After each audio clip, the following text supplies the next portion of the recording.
Most people spend their lives trying to become more self-aware, but they have no idea what happens when you cross the threshold into being too aware. What if the ability to read a room instantly, anticipate every outcome, and feel the exact emotional shifts of the people around you isn't a superpower, but a highly exhausting survival mechanism that your brain refuses to turn off? You don't just experience your own life. You are processing the hidden micro-expressions, unspoken tensions, and unexpressed anxieties of everyone else in the room. Welcome back to Sigma Intelligence. In a world that constantly praises high emotional intelligence and sharp perception, the psychological reality of the hyper-aware individual is vastly misunderstood. Living with a mind that notices everything means your brain rarely experiences true rest. Every social interaction is treated like a complex data script requiring constant decryption, leaving you profoundly drained without ever exerting visible physical effort. Today, we are analyzing the neurological blueprint of hyper-awareness. We are examining the sensory processing sensitivities, the evolutionary roots of hypervigilance, and the exact strategic shifts required to transform an overactive perimeter scan into a position of absolute psychological clarity. To understand the hyper-aware mind, we must look directly at the structural mechanics of metacognition, or the act of thinking about thinking. In a standard brain, processing environmental stimuli is an automated background task. But for individuals who are too aware, the prefrontal cortex and the default mode network, or DMN, run on an incredibly aggressive overdrive loop. When the DMN is hyperactive, the mind struggles to drop into a resting state. Instead, it engages in continuous, hyperanalytical simulations, replaying past conversations, dissecting the precise tone of a passing text message, and attempting to predict every variable of an upcoming interaction. This is what clinical psychology identifies as high sensory processing sensitivity. Your nervous system doesn't possess a standard sensory filter. It treats a subtle shift in someone's posture, an awkward silence, or a microscopic change in facial symmetry as highly critical data points. Your brain is trapped in perpetual analysis mode, burning through immense cognitive reserves just to exist in a social space. It is mental exhaustion born not from a lack of focus, but from an absolute abundance of perception. For the vast majority of hyper-aware people, this acute level of environmental perception isn't a random genetic mutation. It is a highly trained survival skill that was forged early in life. If you grew up in an environment where emotional safety was unpredictable, where caregivers had volatile mood swings, or where you had to navigate complex household politics, your brain adapted to survive. Your amygdala, the brain's master threat detector, became incredibly oversized and efficient. You learned to read the room before you ever learned to read books. This creates a permanent state of hypervigilance. As an adult, even when you are in a completely safe, low-stakes environment, your nervous system operates under the assumption that a sudden threat could manifest at any second. You scan the perimeter automatically. You track the moods of strangers on the train. You register the exact level of tension in a waiter's voice, and you position yourself to see every exit.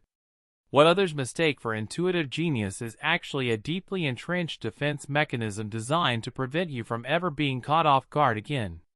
The third operational burden of the overly aware mind is the phenomenon of empathy overload. In social neuroscience, our ability to understand and predict another person's internal state is governed by cognitive empathy and the theory of mind. When a hyper-aware person enters a space, their mirror neuron system fires with extreme intensity.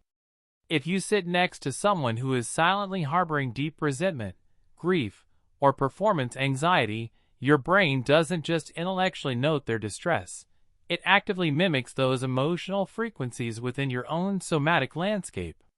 You begin to experience an influx of unearned anxiety, confusing someone else's emotional residue for your own internal state. This creates an intense interoceptive loop inside the insular cortex, where the physical sensations of stress, a tight chest, an elevated heart rate, a sudden drop in energy, are constantly analyzed and overprocessed. Because you lack a structural boundary between your environment and your identity, you become emotionally saturated. You carry the weight of rooms you've already walked out of, completely trapped by an overdeveloped capacity to perceive what everyone else is hiding. Audit your mental space right now. If you are constantly second-guessing your words, mapping out every person's hidden intentions, and treating every casual interaction like a chess match, are you actually practicing high self-awareness, or have you allowed your brain to build an exhausting, self-imposed prison of overanalysis? Perception without a boundary isn't intelligence. It is a slow, silent surrender of your peace of mind. How do you break the loop of chronic hyper-awareness without shutting down your natural intelligence? The solution requires moving from passive absorption to strategic insulation. Awareness paired with zero boundaries equals total cognitive overload. But awareness paired with explicit, non-negotiable boundaries equals strategic clarity. You must implement 3 precise operational shifts. First, practice cognitive categorization. When you pick up on a negative micro-expression or an unexpressed mood from a colleague or partner, explicitly label it in your mind. That is external data. It belongs to them, not to me. Do not allow your brain to launch a mental simulation to fix or placate their state. Second, utilize intention auditing. Accept the reality that while your brain is highly trained to detect patterns, people are rarely paying as much attention to you as your hyper-focused metacognition claims. They are locked in their own internal scripts. Finally, build a sensory firewall. Allocate structured windows of absolute solitude throughout your day where you are completely free from digital consumption and human evaluation. Give your amygdala the predictable, low-stimulus environment it needs to safely exit survival mode and return to baseline homeostasis. Being highly aware is not a structural flaw. It means you possess a highly calibrated, deeply analytical brain that processes reality at an accelerated depth. But an instrument that sharp must be handled with extreme strategic care.